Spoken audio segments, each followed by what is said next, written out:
کہ یہ جتنی صورتیں آپ کو نظر آ رہی ہیں یہ اسی صورت کا صدقہ ہے،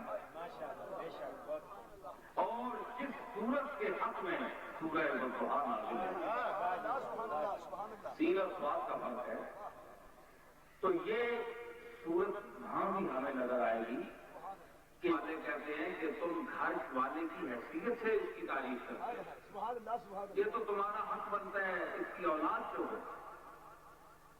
تو ہم کفار مکہ کی یہ باتیں ہم نے پڑھی ہیں، جیسا کہ ابھی مولانا فاضل نوجوان مولانا برکات احمد صاحب چشتی نے ایک آیت تلاوت کی اور اس کی تشریح کی کہ وہ منافق یہی کہتے ہیں اور کہتے رہے کہ ہم توحید کی طرف تو جائیں گے لیکن رسالت کی طرف نہیں آئیں گے۔ تو فرمایا کہ دیکھا رأیت المنافقین یصدون عنک صدودا، کہ یہ تیری طرف آنے سے خود بھی روکتے ہیں اور لوگوں کو بھی روکتے ہیں۔ تو مطلب یہ ہوا کہ اس دور میں بھی یہ چیز نبیوں کے ساتھ بھی اور خود تاجدار مدینہ کے ساتھ بھی یہ سلوک کیا گیا۔ تو جناب علی کا حضور رسالت معاف پر ایمان لانے کا سبب جو ہے وہ ان کا رشتہ نہیں تھا کہ جناب حیدر کرار یہ فرماتے کہ چونکہ یہ میرے کزن ہیں اور میرا ان کا رشتہ ہے، ہمارا دادا ایک ہے، اس لیے میں محمد صلی اللہ تعالی علیہ وسلم پر ایمان لاتا ہوں۔ تو لوگ کہہ سکتے تھے کہ یہ خاندان کنبہ پروری کی جا رہی ہے، یہ ضروری نہیں ہے کہ اس آدمی میں یہ صفات موجود ہوں، یہ ویسے ہی اپنے مل کر اس کو اٹھا رہے ہیں، تعریف کر رہے ہیں یا منوانا چاہتے ہیں، تو اس طرح مزہ نہیں آتا۔ اللہ نے اس کا بندوبست کیا کہ ضد پیدا کی، الاشیاء تعرف بازدادھا، کہ چیزوں کا عرفان کس وقت ہوتا ہے جب اس کی ضد ہو۔ رات کی ضد دن، دن کی ضد رات، جہالت کی ضد علم، علم کی ضد جہالت، عرفان کی ضد بے عرفانی، جہالت، ناواقفیت، اندھا پن۔ تو یہ صفات سے منفیہ اور مثبتہ کائنات میں اس کا ظہور ہوا، تو ان چیزوں سے پہچانا گیا انسان صفات کے ساتھ، اس میں کیا خوبیاں ہیں۔ محمد صلی اللہ تعالی علیہ وسلم کے سامنے جو رشد و ہدایت کا مینار عظیم کائنات میں پیدا کیے گئے، ابو جہل،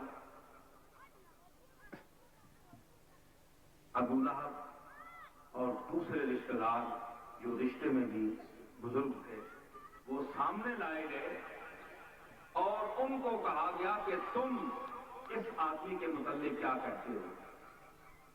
جب خلوت میں گئے ابو جہل کو لے جایا گیا کہ تم محمد کی سخت مخالفت کرتے ہو اور بدترین دشمن ہو، بازار میں تمہاری زبان اور چلتی ہے، بازاری زبان بولتے ہو، اور جب گھر میں آتے ہو تو اب بتاؤ کہ تم خلوت میں اس اپنے بھتیجے کے متعلق کیا کہتے ہو، تمہاری کیا رائے ہے۔ کبھی کبھی سچ بھی بول دیا کرو۔ تو آپ کو یاد ہے، آپ نے علماء سے سنا ہوگا اور پڑھا ہوگا کہ ابو جہل نے کہا تھا کہ یہ میرا بھتیجا سچا ہے، اس نے کبھی جھوٹ نہیں بولا، یہ امانات میں خیانت نہیں کرتا، یہ خائن نہیں ہے، یہ امین ہے اور صادق ہے۔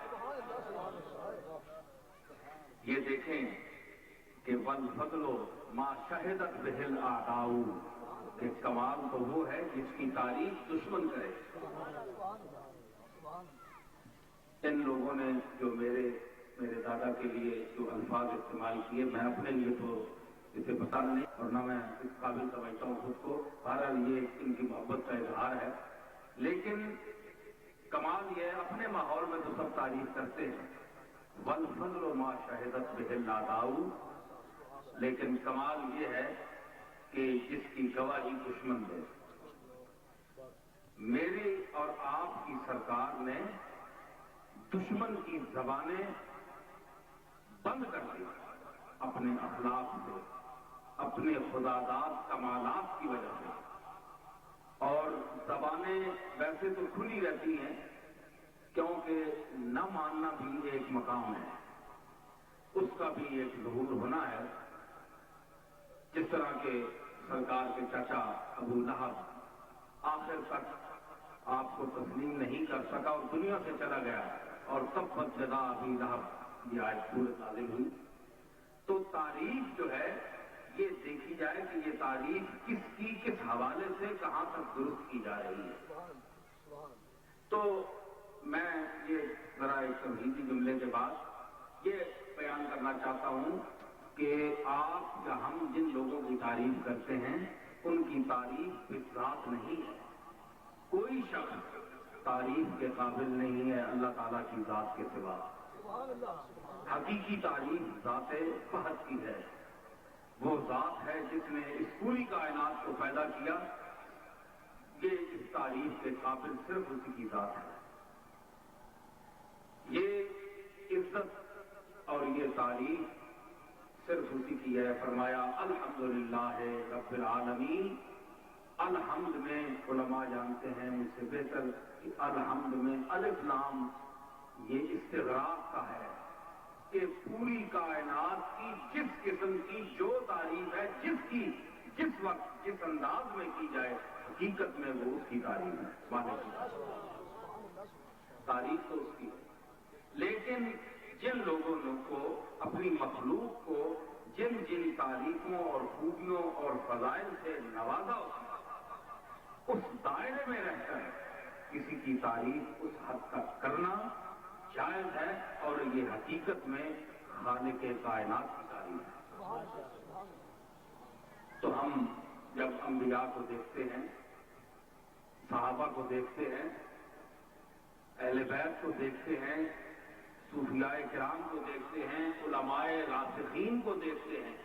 علماء راسخین کا ایک جملہ میں نے اس لیے کہہ دیا کہ علماء سو بھی ہیں، اور وہ علماء بھی ہیں جو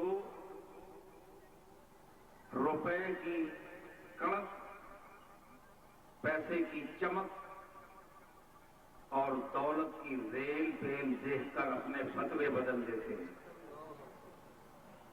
وہ لوگ بھی ہیں جو صراط مستقیم پر چلنے کو کہتے تو ہیں لیکن خود نہیں چلتے۔ یہ علماء سے معذرت کے ساتھ آپ لوگ مخاطب نہیں ہیں، وہ لوگ مخاطب ہیں جو اس قسم کے ہیں۔